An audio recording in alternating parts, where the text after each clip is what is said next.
इसलिए प्रतीयमान हो जाएगा कि सिद्धांत क्या है। मैं फिर से जो बात हो गई आपसे कह दूं कि हम अगर पुष्टि मार्गीय हैं तो हमारा व्यवहार हमारे आचार्य चरणों के सिद्धांत के अनुकूल होना चाहिए। इसलिए देवतांतर का पूजन अन्याश्रय है, दोषी है।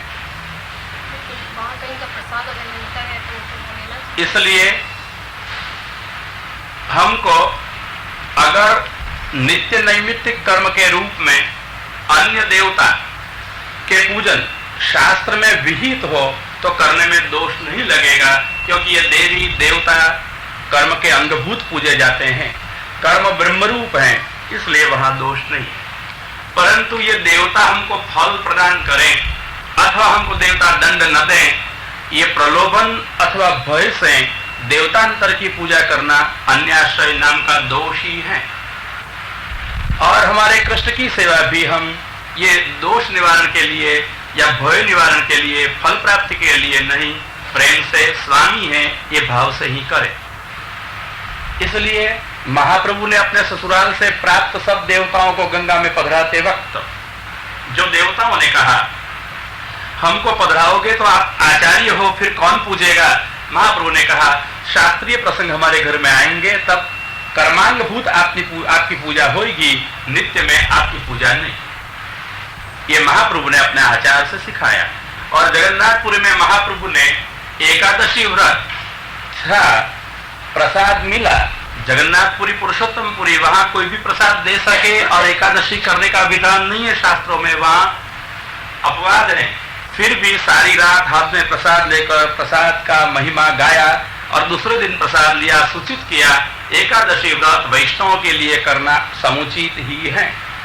आचार्य चरणों ने यह शास्त्र के विचार से, अपने आचार से और भक्तों में प्रचार से अपना आचार्यत्व दिखाया। इस ढंग से हमको जो कुछ करना हो वह शास्त्र मर्यादा में ही करना होगा। अगर हमारी पुष्टि मार्ग में निष्ठा है और हमको पुष्टि मार्ग में रहना हो तो अन्य देवताओं के पूजन देवता शास्त्रीय होने पर भी हमारे लिए नित्य नहीं है। प्रासंगिक शास्त्रीय विधान हो तो भले हो और नहीं। गोसाई जी ने टिप्पणी में कहा है अन्य व्रतादि भी, अन्य पूजादि भी अगर परंपरा से भी चले आए हो हमारे लिए वर्ज्य हैं।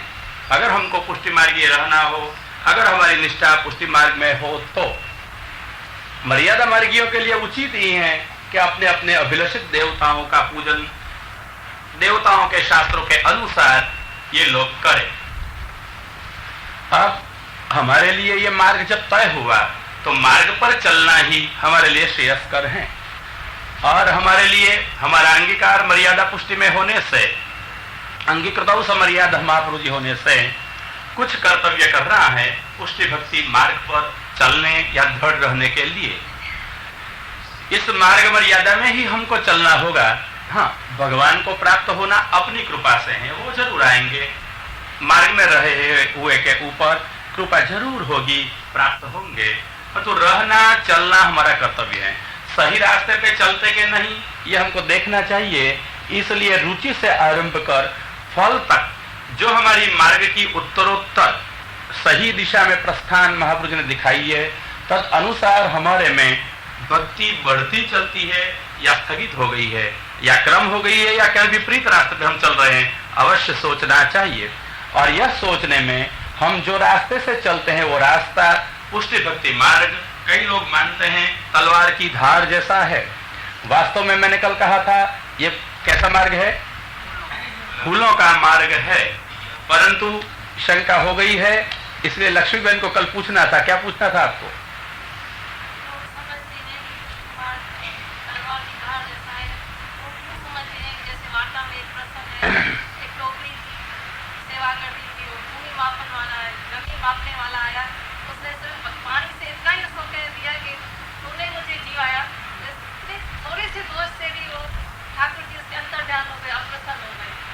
बहुत सुंदर, ये तो बहुत सूक्ष्म बात है, विचारने की जैसी। हाँ, लक्ष्मी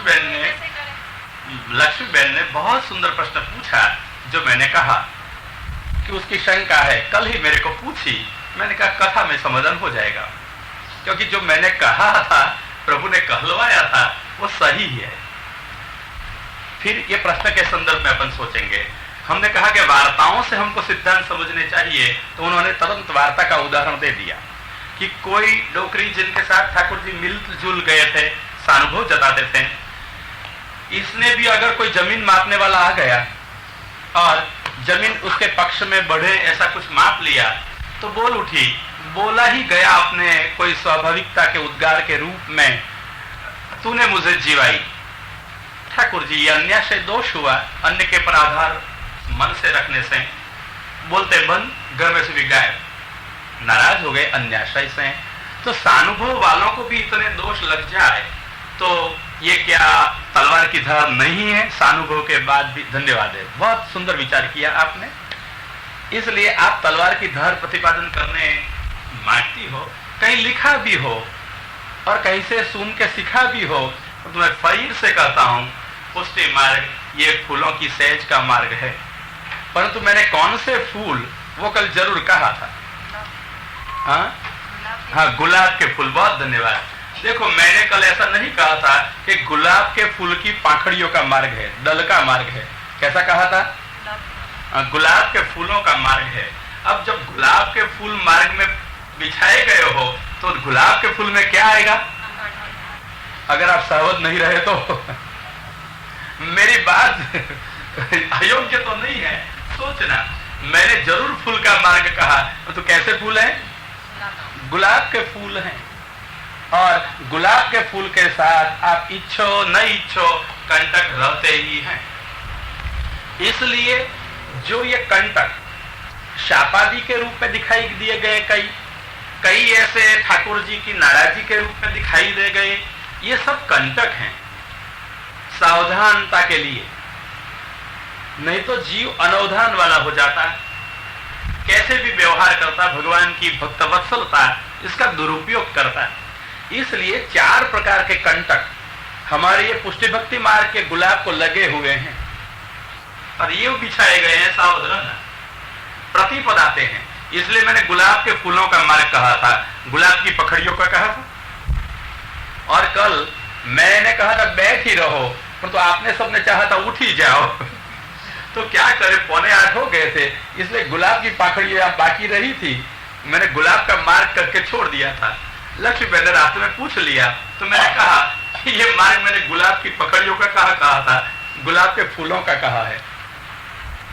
फिर बहन को याद है, यहाँ कमल का तो नहीं कहा है, मोगरा का भी नहीं कहा है। और मेरे मन में शायद मोगरा आ भी गया होगा। आचार्य जी का बैठ बैठ मोगरा मत बोलना, गुलाब कहते। फिर हाँ, सचमुच कहता हूं, आया था गुलाब मोगरा कहने का, परंतु भगवान बहुत दयालु है, एक गुलाब का ही बुलवा दिया। इसलिए मेरी युक्ति अच्छी आ गई। लक्ष्मी ने पूछा तो मैंने कहा कि मैंने तो गुलाब का मार्ग कहा है, तो गुलाब की पाखड़ियों का भी नहीं कहा है। पाखड़ी हो तो उसमें कोमलता होती है, कठोरता नहीं आएगी, परंतु गुलाब का ही हो तो सहोदरे न कंटक आ जाएंगे। इसलिए हमारे 4 प्रकार के ये गुलाब के कंटक माने गए, दिखाई दिए गए हैं। क्यों, ये मैं बाद में कहता हूं, 4 प्रकार कर देता हूं। सबसे पहला है अन्याश्रय, ये कंटक है। दूसरा कंटक है असमर्पित वस्तुओं का उपयोग। किनके पैर में कहां से कंटक चूप जाते हैं देखना। तीसरा है असत्संग। चौथा है असदालाप। श्री हरिराय चरण ने ये 4 प्रतिबंध दिखाए हैं। मैं महाप्रभु ने जो सेवा फल में प्रतिबंध दिखाए वो वहां नहीं गिनता हूं, और वो भी गिनना हो तो गिन लो साथ साथ में।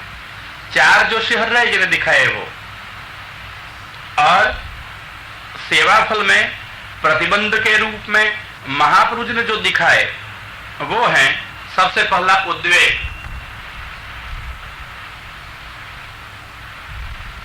उद्वेग प्रतिबंधो वा भोगो वा स्यात्तु बाधकम, ये वाक्य से। तो सबसे पहला उद्वेग। दूसरा जीवकृत प्रतिबंध, और साथ में ही भगवतकृत प्रतिबंध।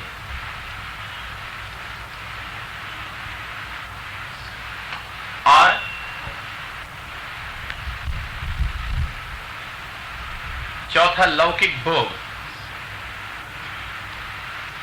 ये सब कांटे हैं।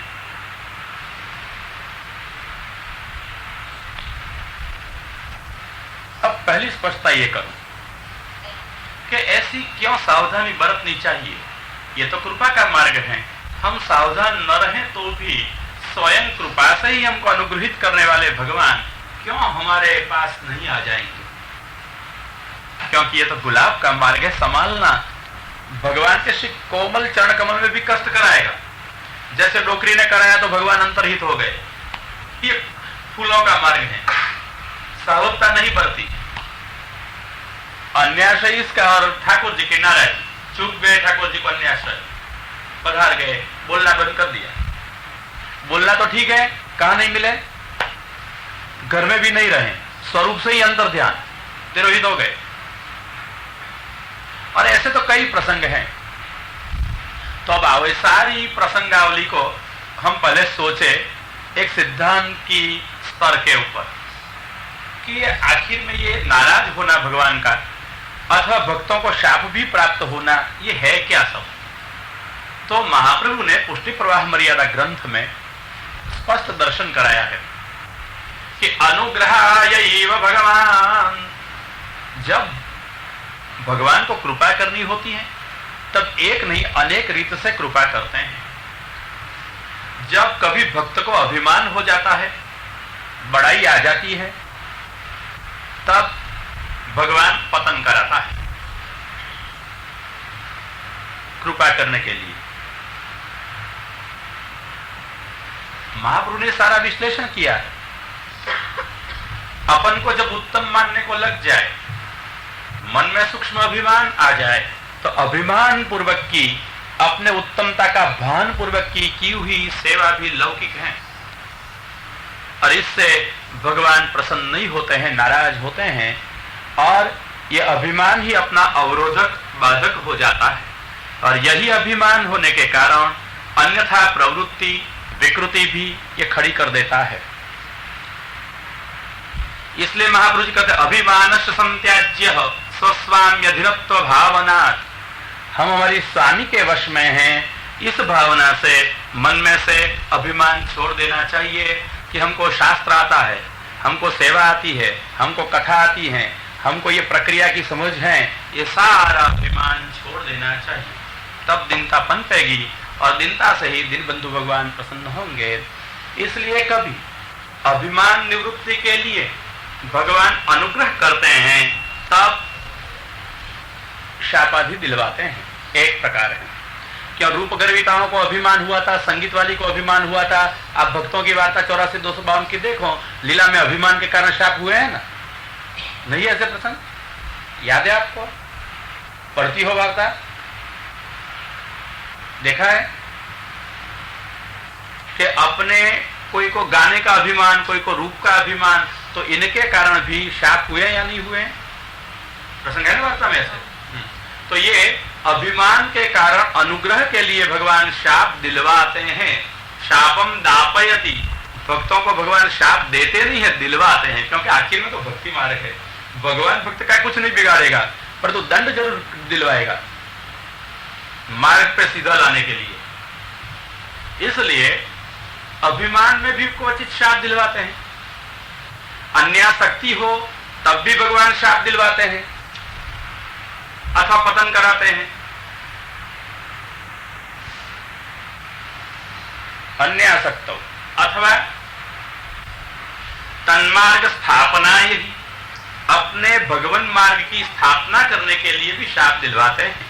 तो अब ये संदर्भ में सोचो कि लीलास्थ भक्तों को जो शाप हुआ और भूतल पर आए, 84-252 के रूप में आए, तो इन लोग ना आए होते लीला में से इधर, तो पुष्टि मार्ग क्या है वो कोई समझ सकता था क्या?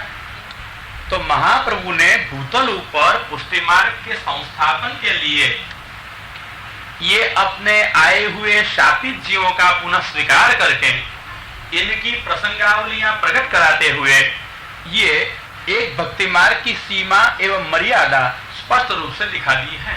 तो तन्मार्ग स्थापन है। तो लीला में भी शाप होना ये क्या है? तन्मार्ग स्थापन। अगर लीला में से ये लोग भूमि पर नहीं आते तो भूमि ऊपर ये भगवान मार्ग नहीं होता।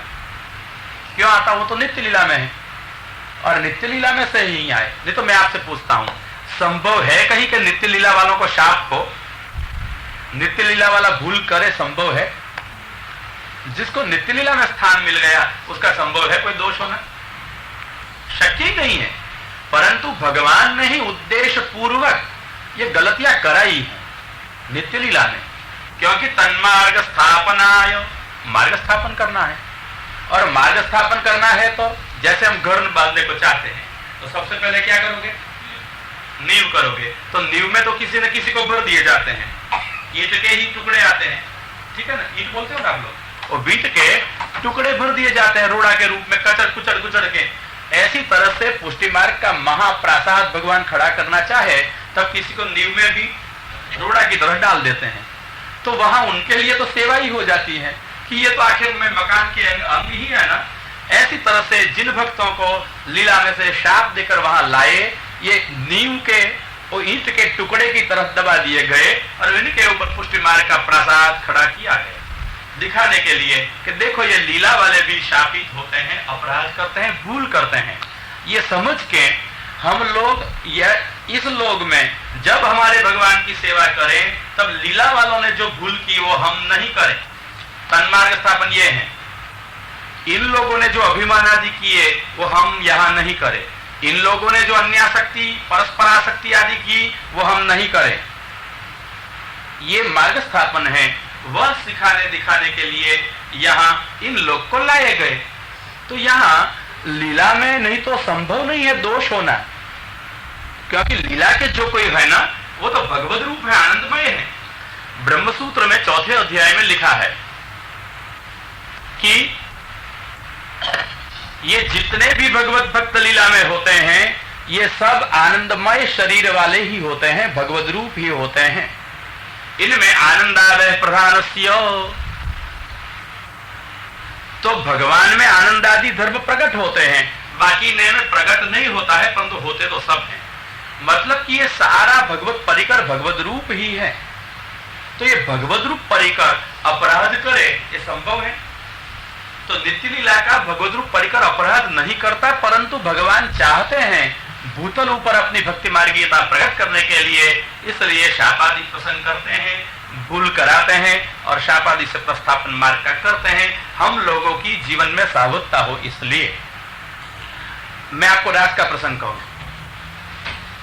कृष्ण ने वेणुनाद किया और भगवान ने वेणुनाद करते ही गोपांगनाएं जिसको बुलाई थी वो कुमारिकाएं भगवान के पास में दौड़ के आ गई। सयत्र कांतो जवलोल कुंडला, आ गई दौड़ती हुई अपने प्रियतम के पास में। फिर श्रुति रूपाएं जिन्होंने ये नाद सुना, कुमारिकाओं के चलते हुए देखकर वो भी चल पड़ी, समुत्सुका, उत्सुकता से आई। कई को रोकी गई, नहीं मानी, चली आई। इधर उधर व्यत्यस्त वस्त्राभरणा काशित कृष्णांतिकम ययु, इधर के पहने उधर के पहने अस्त व्यस्त वस्त्राभरण थे, चल पड़ी। हाँ, योग माया ने सब वस्त्राभरण उसके व्यवस्थित कर दिए।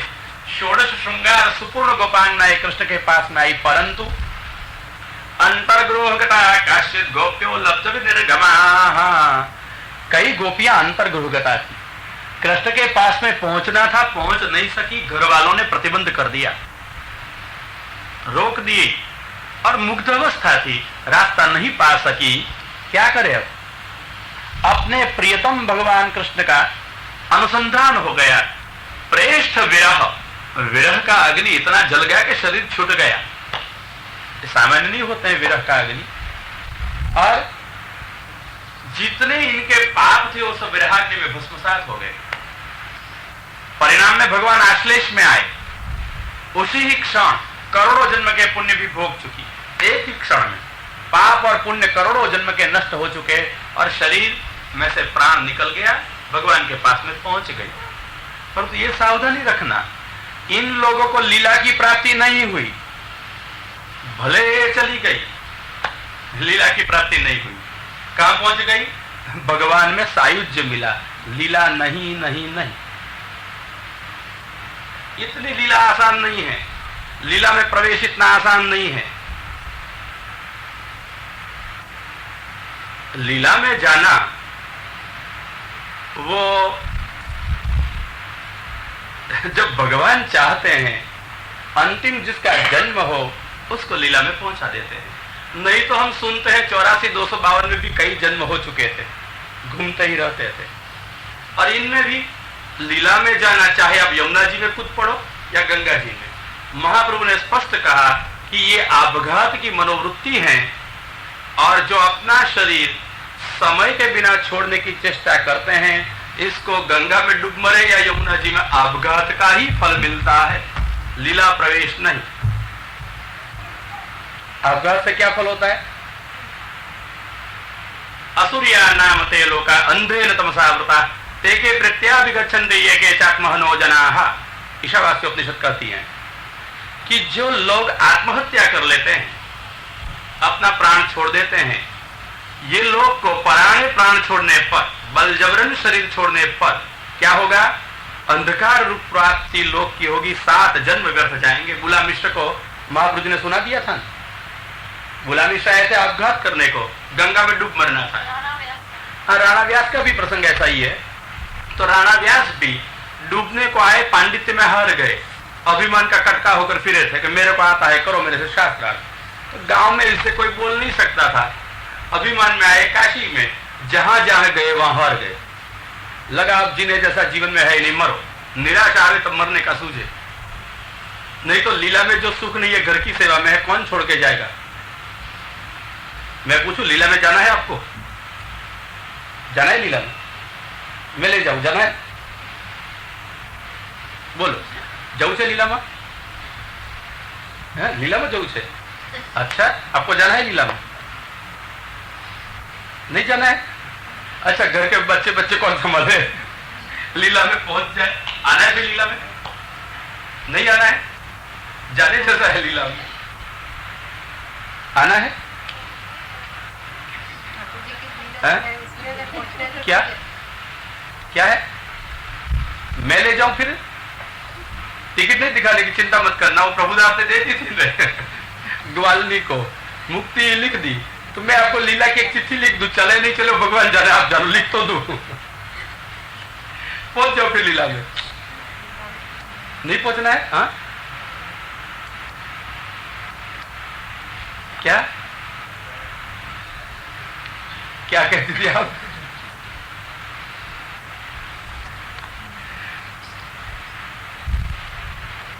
तो राणा व्यास को महाप्रभु ने क्या कहा कि हर हर के थाक थाक के आया और वो डूबने की तैयारी करता था, बेचारा रात को मर जाऊंगा मैं।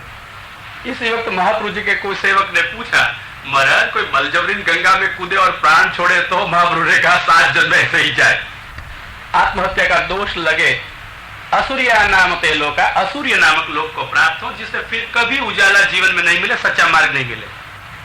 अंधे न तमसावृता ये के प्रत्याभिगच्छन्ति ये के चात्महनो जनाः, ये आत्महत्या का दोष लगे। आसान नहीं होता है, इसलिए ये तो दोषावह हो जाएगा। कहां है लीला प्रवेश ऐसा? कैसे लीला में जाया जाए? महाप्रभु जी ले जाए तब, अरे आपके ठाकुर जी भी ले जाए लीला में तो। और हाँ, क्या कहना है? लीला में है क्योंकि अभी जो चल रहा है वो ठाकुर की लीला। हाँ, बहुत धन्यवाद, अच्छी समझ है। अब शास्त्र सुने और समझी। हाँ, धन्यवाद है। हम लीला में ही है, क्योंकि पहले दिवस से मैं कह के आया हूं, इतने 14 दिवस तक आपको, कि ये सब कुछ ठाकुर जी अपनी लीला के लिए ही एक थे, उसमें अनेक रूप एवं जगत रूप बन गए। तो सारा जगत किसके लिए है? ठाकुर जी की लीला के लिए। तो जगत में जो कुछ हम कर रहे हैं, देख रहे हो, क्या है? और हम कहाँ हैं अभी? अब कहाँ जाना है? बोलो, चिट्ठी मेरी चली गई आज नहीं? मैंने इसलिए कहा था लीला में जाना क्या है, मैं सबको ले जाऊं एक साथ में लीला में, एक एक करके नहीं, सबको एक साथ में। पहुंच गए अब लीला में, बस आनंद करो। श्री गोवर्धन लीला में जाऊं, लीला में जाऊं, क्या पहुंच गए सब लीला में इतनी आसानी से? पूछोगे लीला में जाकर? अच्छा, वो कहते हैं वहां की लीला नहीं, वहां की लीला। अच्छा, फिर से ये बोलते हैं, ऐसे सोचो, वहां की लीला नहीं, वहां की लीला। तो वहां की कहीं की?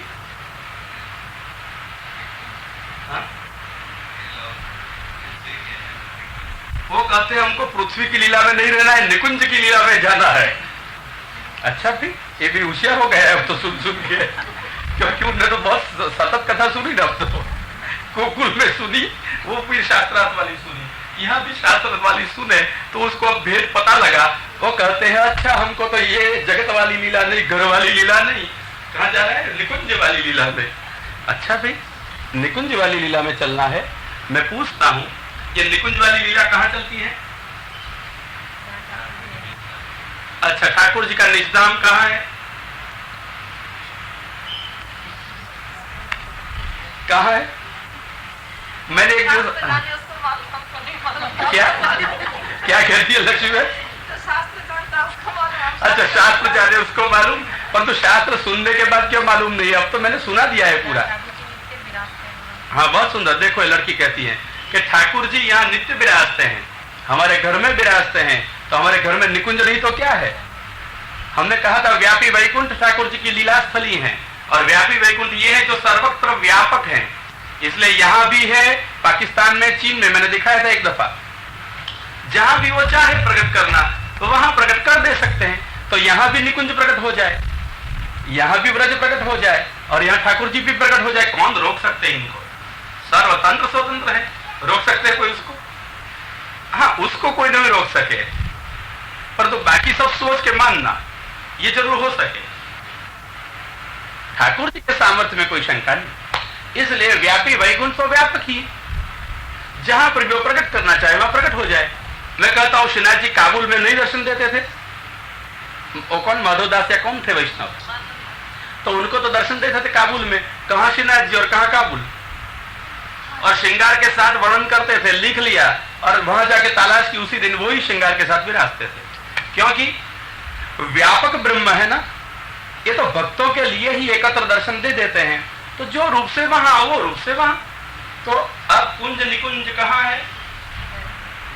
आपके घर में हो गए निकुंज लीला में, लो उसको निकुंज लीला में जाना था, उसको निकुंज लीला में भेज दिया, आज से श्रृंगार शुरू कर दिया ना, निकुंज लीला में पहुंच गए, इसलिए उसको निकुंज याद आती है। बोलो अब कौन सी लीला में जाना है? हो गया लीला प्रवेश आपका सबका? क्या करना है अभी? क्या आसान है ना? हमारे महाप्रभु की दृष्टि से देखो तो सब लीला ही लीला चल रही है, कहां जाना है अब आपको? और दूसरी बात कहूं, लीला में जाकर क्या करोगे? किसी को जाना हो, मोह हो गया कि मेरे को लीला में घुस जाना है, प्रवेश मिलेगा या नहीं दूसरी बात है, जाना है मन हो गया। मैं पूछता हूं लीला में जाके क्या करना? क्या करना भी लीला में जाके? जाना है आप किसी को कि पहुंच गए, अब जाना है? नहीं जाना है? अब आप किसी को जाना है? आपको भी नहीं जाना है? सब लीला से घबरा गए क्या? आपको जाना है लीला में? लीला में ही है ना, आपने कहा लीला में है। अच्छा आपको लीला में है ही, इसमें जाना नहीं है। आप सबको किसी को है इच्छा जाने की? हाँ इतना अंतर जरूर है, यहाँ आनंद प्रकट नहीं है। ये जो जगत रूपा लीला है वो सच्चिद रूपा लीला है, वो और जो नित्य लीला हम जिसे कहते हैं वो आनंद रूपा लीला है, सदानंद रूपा लीला है। यहाँ आनंद प्रकट नहीं है सही, तिरोहित है, और वहां आनंद प्रकट है, जिस वहां का मतलब व्यापक अर्थ में ही हम करते हैं। जिसको हम व्रज मानते हैं, यही व्रज भूमि में भगवान ने जरूर लीला की है, यहाँ आज भी हो रही है, परंतु मतलब नहीं कि अन्यत्र नहीं हो रही है। आपके दुबई में भी हो रही है, नहीं हो रही है, मुंबई में भी हो रही है, और चीन, पाकिस्तान, जर्मन, जापान, जहां पर भी जाओ तहां लीला का नहीं है भगवान की। भगवान सर्वत्र हैं, अक्षर ब्रह्म सर्वत्र हैं, व्यापी वैकुंठ सर्वत्र हैं। इसलिए महाप्रभु तो कहते हैं श्रुति गीता की सुबोधनी में, जहां पर एक भक्त अपने ठाकुर जी श्री कृष्ण की सेवा शुरू कर देता है, वो स्थल कोई भी होगा, वहां व्यापी वैकुंठ प्रकट हो जाता है। ये वैकुंठ ही है, इसलिए मत शंका रखो आप बाहर हो, ये व्यापी वैकुंठ है जहां आप सेवा कर रहे हो वहां। इसलिए सब सुलभ है, कुछ दुर्लभ नहीं है, परंतु हाँ हमारी पास में ये निष्ठा नहीं है, अथवा जो आप बहने बताते हो ये कहो हमारा पर इतनी कृपा नहीं है, संभव हो। और ऐसा है ना ठाकुर जी समर्थ है, जैसे चाहे ऐसे दर्शन करा देते हैं अपने स्वरूप के। किसको भी करावे, कभी भी करावे, कैसे भी करावे। अभी अभी ऐसा सुना है हिंदुस्तान में भी मुसलमानों को भी दर्शन करा रहे हैं आचार्य जी। कोई कहते हैं यहां भी कराते हैं। सब शक्य है, मेरे को इनमें कोई अशक्य नहीं लगे, सब शक्य है। परंतु मेरी बात कहूं दर्शन की, मेरा अनुभव सबके सामने कहना चाहिए नहीं, मेरे को आता नहीं है वो, परंतु मेरे शास्त्र की मर्यादा जितनी है इतनी के ये बात कहता हूं, क्योंकि अनुभव हो कैसे, परंतु हो गया था आप सब वैष्णव की दया से। मैं मेरा अनुभव कह देता हूं, कह दो, गप्पू नहीं मानता हूं, सचमुच में दर्शन हो गए, मेरा अनुभव है। और ये जाहिर में नहीं कहूं तो कहूं भी कहां, अनुभव की बात कहां कही जाए।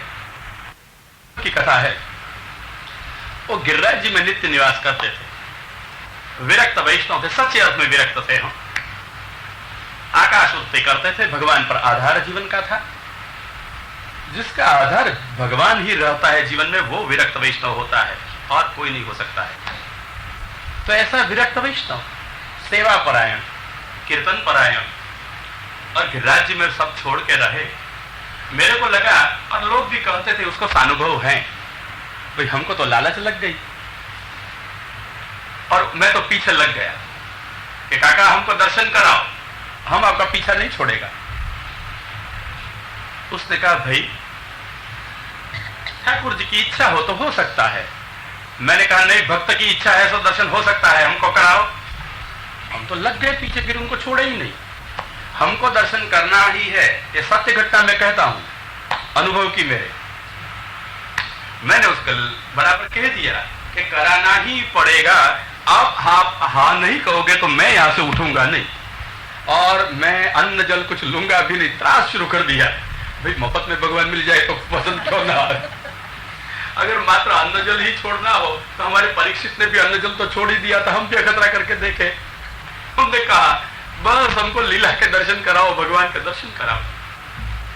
वो बेचारा बहुत चतुर था, उसने कहा ठीक है भैया, आपको तो ना कैसे बोल सके, और आप इतना डटकर जब कहते हो कि करके ही रहूंगा नहीं तो छोड़ूंगा नहीं, तब आओ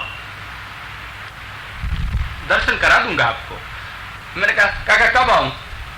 अभी चलो ना। मैंने सोचा वो पीछे से हाँ ना करे, इसके अच्छा है अभी पकड़ो उसको। तो पकड़ा तो बराबर पकड़ो। अब तो काका अभी करा। उसने कहा भैया अभी तो कैसे हो सके, कुछ समय भी होना चाहिए ना। मैंने सोचा ठीक है, इतना तो पिघला, कुछ तो हाथ में आएगा कल। उसने कहा कल जरूर करा दूंगा। मैंने कहा कहाँ आऊं, कितने बजे आऊं? परंतु ऐसा करो आऊं नहीं, मैं आपको लेके ही चलूंगा। मैंने सोचा कि वो कहीं भाग जाए और मैं रह जाऊं। हमको इतना जल्दी विश्वास नहीं होता है किसी के ऊपर। क्यों होए, शास्त्र पढ़े हो सोच के करे कुछ, इसका विश्वास बहुत कठिन होता है होना। इसलिए मैंने कहा काका आपको लेके मैं तो जाऊंगा, बारों बार कहीं नहीं आऊंगा। उसने कहा अच्छा आ जाना, कितने बजे? उसने कहा 12, 12:30, 1 बजे में आ जाना।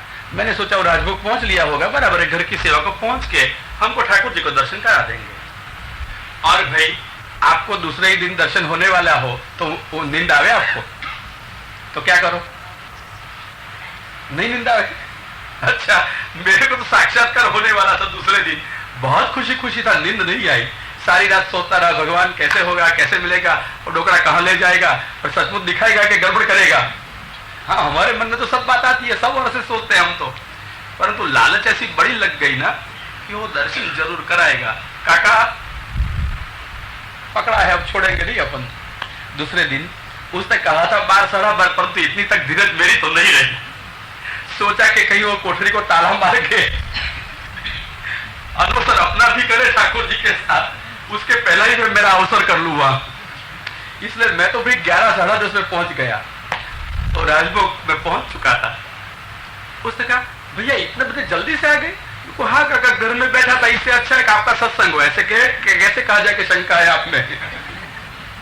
ऐसे तो हम कहे नहीं, श्रद्धा तो परम हम दिखाते हैं। काका वो तो घर में बैठ रहे, इससे अच्छा है कि आपके पास में आकर के बैठे।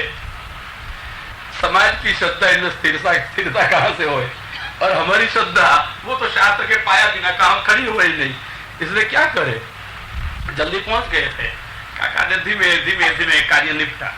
ठीक वो कहता था, वो समय आया, मैं कहूं वो नई कपड़ा पहनता था, वो आपस में जो लुंग पहन के खड़ा था वही न बदले न हल्ले चलने की कोई चेष्टा करे। मैंने सोचा शायद यहाँ ही दर्शन करा देगा। मैंने पूछा, काका जी यहाँ दर्शन कराओगे या कहीं ले जाओगे? उसने कहा ठीक है, मैं जरा पहुंच के आ जाता हूं, बाद में आपको सब कहता हूं। मैंने सोचा इतनी धीरज रखी तो थोड़ी और। बैठ रहा। काका जी सब काम निपट के आ गए। चलो भैया, कहा मैंने कहा चलो काका जी अपन चलें। उसने कहा कहाँ चलना है? मैंने सोचा ये ठंडे कलेजे से बोलता है कहाँ चलना है, कल का मेरे को दर्शन नाम का वचन दिया है, दर्शन करने के लिए चलना है। उसने कहा ठीक है। मैंने हाँ तो कही आपको दर्शन करा दूंगा। तो फिर देर कितनी, अब तो देर जो समय कहा था वो तो हो गया। घर में कराओगे या गिरिराज में कराओगे या कहीं कंदरा में ले जाओगे या कहीं निकुंज में ले जाओगे, जहां जाओगे वहां आऊंगा, मैं ले जाओ। उसने कहा कहां जाना नहीं और आना भी नहीं है, तो यहां करा दो। उसे क्या करा तो देता हूं भैया, पर तो सुनो एक बात। क्या सुनो? एक बात है कि बड़े आदमी को किसी को मिलना हो ना तो अपॉइंटमेंट लेनी पड़ती है। मैंने सोचा कि डोगरा छटकने की बात अब कर रहा है, तो मैंने कहा मैंने कल से अपॉइंटमेंट ले रखी है। हाँ, मैं भी इसको लग गया बराबर कि कल से ले रखी है। उसने कहा बराबर है, आपकी अपॉइंटमेंट मैंने वहां अर्जी के रूप में पेश की और कहा कि ये आदमी आपका दर्शन चाहते हैं। तो ठाकुर जी ने पूछा है भाई, उसने मेरे को बहुत होशियारी से कहा और मेरे अनुभव की बात में खुश हो गया, इसकी ये दर्शन की रीत पर कराए रखे।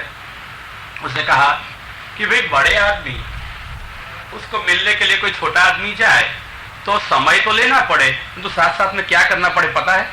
क्या करना पड़े? हाँ बहुत धन्यवाद। उसको कहना पड़े कौन सा काम है। इसलिए दर्शन तो करा दूंगा, पर तो आपको भगवान के दर्शन क्यों करने हैं, दर्शन करके क्या काम है, वो पूछवाया है। मैंने सोचा ये बूढ़ा बहुत होशियार निकला, अब दर्शन करके क्या काम है। फिर मैं तो जब कथा में कहीं ऐसे प्रसंग निकलता है तब तो श्रोताओं से पूछ लेता हूं। मेरे को तो अक्ल नहीं चली इसी वक्त कि कौन सा कारण दिखाऊं, क्यों, ये मैं बाद में कहूंगा, ये मेरा अनुभव कह रहा हूं। तब कोई कारण मुझे तो नहीं मिला था कि क्यों दर्शन करने चाहिए। अब मैं आपको पूछता हूं, करने हैं आपको साक्षात दर्शन? मैं करा दूं।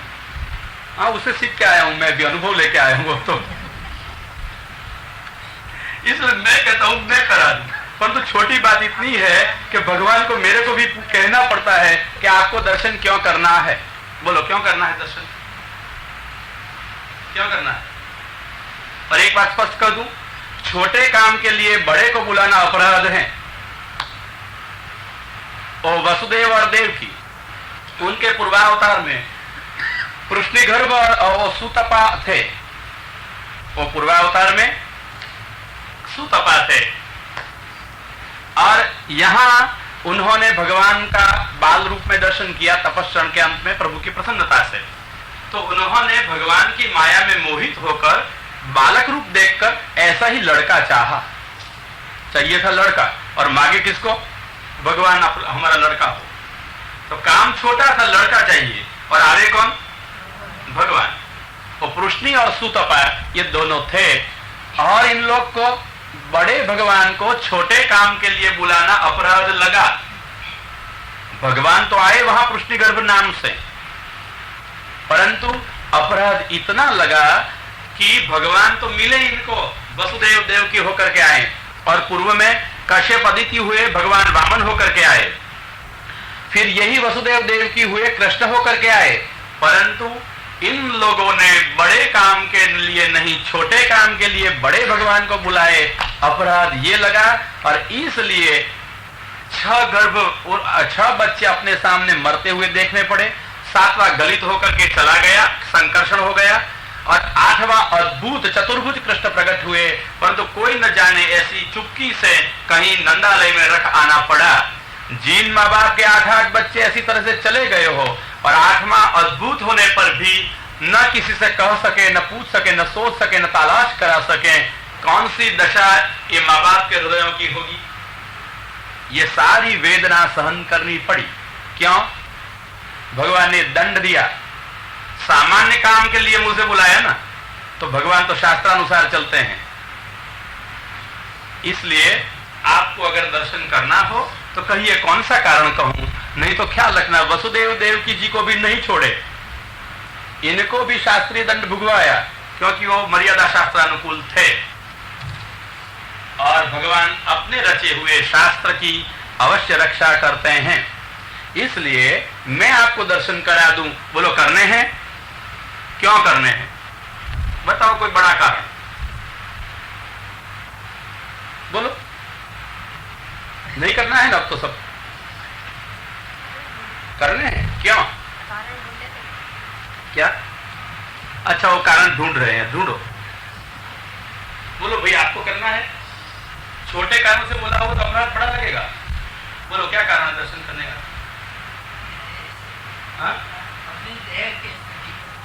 आपकी देह के शुद्धि के लिए भगवान आवे। अरे कहता अपवित्र अपवित्र होगा करो, शुद्धि हो जाएगी, शास्त्र में लिखा है। मैं तो कहता हूं साक्षात भगवान आवे, दर्शन करना है। क्यों?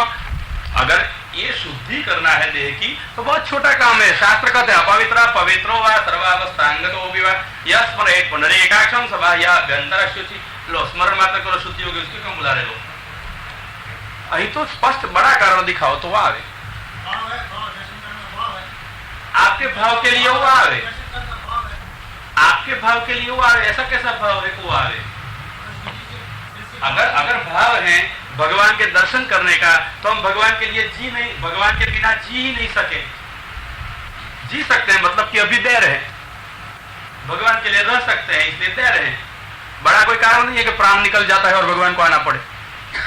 बोलो क्यों दर्शन करना है? बड़ा कारण खुद निकालो, मैं करा दूं अभी और अभी, अपॉइंटमेंट ले लूं आपकी। वो बूढ़ा ने मेरे को बहुत अच्छा पढ़ाया मैंने शास्त्र पढ़े थे, ये नहीं पढ़ा था, बराबर सिखा दिया। उसने कहा बोलो क्या कारण है, क्यों दर्शन करने हैं? बड़ा मजबूत कारण दो तो उनको मैं कहूं और तुरंत बुला लाऊं। सोचा क्या कारण कहूं उसको। बोलो भैया करने हैं दर्शन, अभी और अभी करा दूं। नहीं करने हैं तो क्यों कर रहे हो, कहना कारण हमको दो। बोलो करना है, अभी ढूंढती हो कारण। जिनको दर्शन करने की तालावेली हो ये कारण ढूंढते हैं क्या अभी? बोलो करने हैं? हाँ बोलो क्यों करने हैं? इतनी पूजा करते हैं तो देखने का मन होता है। हाँ इतनी पूजा करते हैं ना सब लोग, हाँ तो देखने का मन तो होता है ना। तो किसी का देखने का मन हो जाए इसलिए राजा तुम्हारे घर में आवे, किसी का ये देश का राजा हो और उसको कहे हमको देखने का मन है, मरा जाना हो, कहे मैं जब निकलूं तब देख लेना। ऐसे तो नहीं आया जाता है। भगवान कहेगा मैं अवतार लूं तब आ जाना, देख लेना मेरे को, ऐसे नहीं आया जाए। बोलो क्या कारण है आपको भगवान देखना है? कुछ कारण तो ऐसे कहो। ये अनुभवी लोग ऐसे मिल जाते हैं कि ठप कर देते हैं सबको। आप सबको दिखा दे, आंख बता दीजिए। आप सबको दिखा दे, आंख बता दीजिए कौन सा कारण आप। अरे बहन जी मेरे को नहीं मिला था इसलिए मैं आप सबको तो पूछ रहा हूँ। मैं पहले तो कह गया कि बूढ़ा ने मेरी जबान बंद कर दी। कोई कारण मेरे को नहीं दिखाई दिया ऐसा बारी कि मेरे को आना ही पड़े उनको। मैं चुप हो गया था, फिर सोचता हूँ कि कोई श्रोता को पूछूं अगर उसको मिला है और मेरा मुंह अभी भी खुले तो, जो कि ये तो पहुंच गया दिखाने वाला तो, परंतु ये मेरा अनुभव उसका वो करा के गया। मैं सीधा समझ गया कि अब दर्शन का साहस मैं क्यों करूं। करना है। आप जो कोई हेतु बताएंगे ना, ठाकुर जी कहेंगे शास्त्र में मैंने कहा ये कर लो आपको मिल जाएगा, मेरा क्या काम है। अगर आप भक्त ही हो और भगवान के बिना रहा ही नहीं जाता हो तो मत चिंता करो। जब सचमुच आपसे भगवान के बिना नहीं रहा जाएगा तब भगवान से भी आपके बिना नहीं रहा जाएगा, अपने आप आ जाएंगे। ये अपॉइंटमेंट ये होती है। वो तो हम कहते हैं कभी कभी हे भगवान आपके बिना नहीं रहा जा सकता है, परंतु यहां से कहीं जाते नहीं है हम। न धंधा छोड़ते हैं, न नौकरी छोड़ते हैं, न पेट भरना छोड़ते हैं, न खाना पीना छोड़ते हैं, न कपड़ा पहनना छोड़ते हैं। छोड़ते हैं कुछ? सब रखते हैं, रहा जाता है। एक दूसरे संत ने मेरे को ये पढ़ा दिया था, मैंने उसको पूछा था, बड़े योगी साक्षात्कार वाले अच्छे थे, मेरे को मिल जाते बड़े गुरु जैसे अच्छे अच्छे गुरु तो हमारे वल्लभाचार्य, तो मिल जाते सब समझ देने वाले। मैंने उसको पूछा था, मुझे भगवान कब मिलेगा, ऐसा मैंने पूछा। वो भी पूछने में क्या जाता है, मिले नहीं मिले वो हम समझ लेंगे, मिलने की इच्छा हो या नहीं पूछने में क्या है। तो बड़े आदमी मिले तब ऐसी बड़ी बात तो करनी चाहिए, हमारी पढ़ाई दिखे। तो मैंने उसको पूछा कि भगवान कब मिले, तो उसने तुरंत कहा था, आपसे जब भगवान के बिना रहा नहीं जाएंगे उसी दिन भगवान मिल जाएंगे। जब तक रह सकते हो तब तक रहो, भगवान कहाँ है? भगवान यहां ये देखता है सब। जब आप नहीं रह सकोगे अपने आप आ जाएगा। नहीं रहा जाता है ऐसी हमारी मान्यता है, रहते ही है। कहां जाते हैं नहीं रहते तो? जिस दिन सचमुच नहीं रहा जाता उसी दिन वो वहां आ जाता, उसका नाम है पुष्टि भक्ति मार्ग। कहां जाता है वो? नहीं रहा गया वो अंतर्गुरुगता गोपी से, शरीर छूट गया, पहुंच गई प्रभु के चरणों में, परंतु लीला में नहीं ही। ध्यान रखना, ये कहते हैं विरह में देह छूट जाए तो क्या होगा। यहां कहते हैं ये गोपी जन को भी विरह कहां सुलभ है संयोग के बिना। ताप भाव केवल था, विरह तो संयोग के बाद में होता है, साक्षात दशा के बाद में, लीला अनुभूति के बाद में। और ये आरंभ दशा में देह छूट गए, लीला प्राप्त न हुई, गोपीजन होते हुए भी ये पुष्टि मार्गी शास्त्र सिद्धांत गोसाई जी और आचार्य जी का है। न लीला मिली, जो गोपीजन थी उसको न मिली, तो फिर हमारी और सबकी बात क्या सोचने जैसी होती है। पुरुषोत्तम चरण प्रवेश मात्र मिला, सायुज्य मुक्ति मिल गई लीला ने, और सायुज्य भी इसलिए मिला कि असह्य विप्रयोग था, ताप भाव था, और आश्लेष में भगवान स्वयं आ गए थे, पाप पुण्य से संपूर्ण पर हो चुकी थी, और इसलिए उसको प्राप्ति हुई भगवत चरणारविंद की, लीला की नहीं। थोड़ा आसान है सर लीला में प्रवेश कर जाना। इसलिए ये सारी प्रक्रियाएं सोचे। मैं तो ये दोनों बात सुन के बड़े बूढ़ों भगवदीयन से ठंडा हो गया। यह है मेरा अनुभव, समझ के, और कोई अनुभव मेरे को है नहीं, जिनको है वो जाने, प्रणाम हमारा, सच हो तो। परंतु मेरा जो अनुभव था, मैंने कहा था कि ये कहने जैसा है, क्या ये अनुभव जानने जैसे है ना। मैं तो वो दिन से बराबर पढ़ गया हूं कि किसी को कुछ पूछना नहीं, भगवान के दर्शन करने हैं या भगवान कब मिलेंगे, समझ गए? पूछने जैसा है, पूछने जैसा है। अपन से ही समझ जाना है कि हम भगवान के बिना रह सकते हैं तो भगवान हमारे बिना रह सकते हैं। क्या है उसमें? दर्शन का कोई बड़ा कारण हमारे पास में नहीं तो तलसते नहीं। भगवान थोड़ी हमारी मोशौक की चीज है, टेलीविजन की जैसे सामने आके बैठ जाए।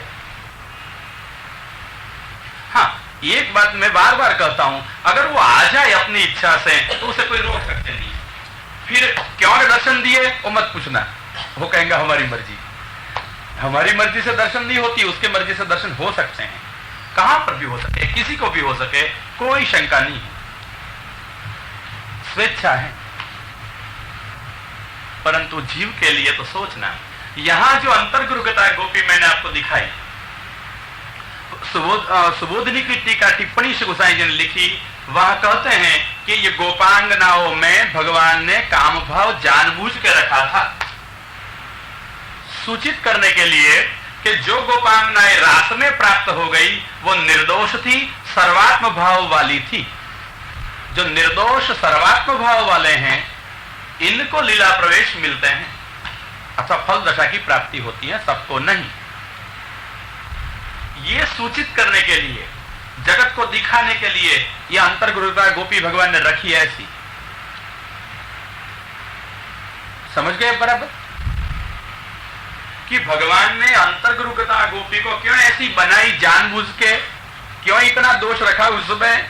एक ही कारण से कि अपना मार्ग स्थापन जगत में करना था। लीला रसानुभूति किन लोग को होती है वो दिखाना था। तन्मार्ग स्थापनाय ही, तो अपने मार्ग स्थापन के लिए भगवान कभी अपराध ऐसे कराते हैं लीला वालों से भी, हमको ये मार्ग की समझ पड़े, हम ये मार्ग लीलास्थों के जीवनों से समझ सकें, इसलिए भगवान ये मार्ग स्थापन लीला करते हैं। ये भी लीला है। और इसलिए गर्गाचार्य जी ने जब भगवान के नाम रखे, नामकरण किया, तब नंदराय जी को आचार्य गर्ग ने कहा, बहुत भगवान के बारे में लंबी बात की, विस्तृत की, स्वरूप परिचय कराया, रूप नाम का अनंत दिखाया। और फिर गर्गाचार्य जी बोलते हैं कि नंदराय जी, ये लड़का तुम्हारा पूर्व काल में सबकी रक्षा करने वाला आज तुम्हारे वहां आया है। अनंत नाम और अनंत रूप इसके नित्य हैं, और ये तुम्हारा लड़का तुम्हारे पास में आया है, तब गोपाय स्वसमाहितः, सावधान रह के आप उसको संभालना। ये आपको नहीं संभालेगा, ये आपकी रक्षा नहीं करेगा, आप ये बच्चा की रक्षा करना। कैसे? गोपायस्व, सावधान रह के भगवान को संभालो। अगर सानुभव भी हो गया हो, ये 84-252 की तरह साक्षात भगवान भी मिल गए हो, गर्ग ने आंखों के सामने भगवान देखे, नंदराय जी को साक्षात मिल गए थे, प्रमेय बल से वहां तो प्रकट हो चुके थे, और वहां तो लीला के लिए विराजमान ही रहने वाले थे। परंतु गर्गाचार्य जी चेतावनी दे रहे हैं, क्योंकि वो शास्त्रज्ञ हैं, सिद्धांतज्ञ हैं, और इसलिए कह रहे हैं गोपायस्व समाहितः, आया है तुम्हारे वहां, सावधान रह करके रक्षा करो। अगर सावधान नहीं रहे, याद रखो, पद पद पे अपराध कर बैठोगे। प्रेम का मार्ग जितना आसान है, इतना ही कठिन तो है। इसलिए प्रेम रक्षा में सावध रहो, इनकी अनन्यता में सावध रहो। गोपायस्व समाहितः, सावधान रहो। नंद बाबा को कहा है आचार्य गर्ग ने, सावधान रहो। हम ठाकुर जी तो पधरा लाते हैं, फिर सावधान रहते हैं। जहां ठाकुर जी को रखने है वहां रख लेने, रसोड़े में भी रख लेने, बूट उतारने की जगह में लॉबी में भी रख लेने, और सोने की रूम में भी रख देने। सोने की मतलब सोना भरा है वो नहीं हो, वहां तो ठाकुर जी चाहिए ही नहीं। हाँ, सोना भरते वो रूम में ठाकुर जी नहीं आवे। हम जहां रखने वहां रख देते। कहते हैं गोपायस्व समाहितः, हम घर में अनेक कमरों में रह सकते हैं, तो ठाकुर जी के लिए कमरा हमको नहीं मिल सकता है? हाँ, फिर भी वो तो दयालु पुष्टि मार्ग का प्रभु है, जहां रखो ऐसे रहने के लिए तो आया है ना भक्तों के पास में, भक्त वत्सल है ना। आचार्य कह रहे हैं, इसलिए गर्गाचार्य गोपायस्व समाहितः, मिल गए हो भगवान साक्षात, फिर भी सावध रहो। सानुभव करे, मुंह से बात करे, फिर भी सावध रहो। नमूने 84-252। अपन लोगों को ये भगवान मार्ग की रीति समझ में आवे, इसलिए ये डोकरी वाला प्रसंग और ऐसे दूसरे भी जो प्रसंग हैं, ये गोपायस्व समाहितः, आपके वहां मूर्ति नहीं, चित्र नहीं, साक्षात पुरुषोत्तम विराजे। आप प्रेम से उसको संभालोगे, ये प्रेम से मिल जाएगा, हिल जाएगा, झूल जाएगा, बोलेगा, बात करेगा, चाहे वो मांग के अरोगेगा। परंतु सावधान रहना, कहीं उसकी उपेक्षा की, कहीं अन्यासक्ति की, कहीं अन्याश्रय किया, कहीं असदालाप किया, कहीं असत्संग किया, भगवान नाराज हो जाए। सावधान रहना। इसलिए प्रेम की दृष्टि से वो कहा गया है सावधान रहना। इसलिए प्रेम की सूक्ष्मता की दृष्टि से अगर हर्राय जी ने कहीं लिखा हो तो लिखा होगा ये तलवार की धार जैसा मार्ग है। बाकी ये तलवार की धार कौन सी है? यहां तो प्रेम की सूक्ष्मता है, और यह प्रेम की सूक्ष्मता को संभाले हुए रहना, बस इतना ही अर्थ होता है तलवार की धार। बाकी तो कैसा मार्ग है? कैसा? फूलों का मार्ग है। फूलों के ऊपर चले जा रहे हो, परंतु कौन के फूल हैं? गुलाब के हैं। तो कितने कंटक गिनाए? 4 गिनाए। हाँ, 4 श्री हृदय जी ने कहे हैं, और 4 मैंने महाप्रभु जी के लिखा है। कितने कंटक हैं? सावध रहना। अपने जीवन में कहीं ये कंटक आ तो नहीं जाते हैं ना। हम पुष्टि भक्ति मार्ग के मुसाफिर हैं, पुष्टि भक्ति मार्ग के रास्ते पर चल रहे हैं, तब कहीं ये आ तो नहीं जाते हैं ना कंटक संभालना। इसलिए जो कंटक को संभाले बिना चलोगे चुभ जाएंगे, पैरों में चुभ जाएंगे। तलवार की मार धार इसलिए कहा जैसे पैर काट देगी तलवार की धार, ऐसी तरह से प्रेम की सूक्ष्मता अगर समझ में ना आई तो भगवान से भी संबंध छूट जाएगा, टूट जाएगा। और भगवान छोड़ देंगे तो कहां जाएंगे? हरिणाये विनिर्मुक्ता ते मग्ना भवसागरे, महाप्रभु ने ये भी कर रखा है।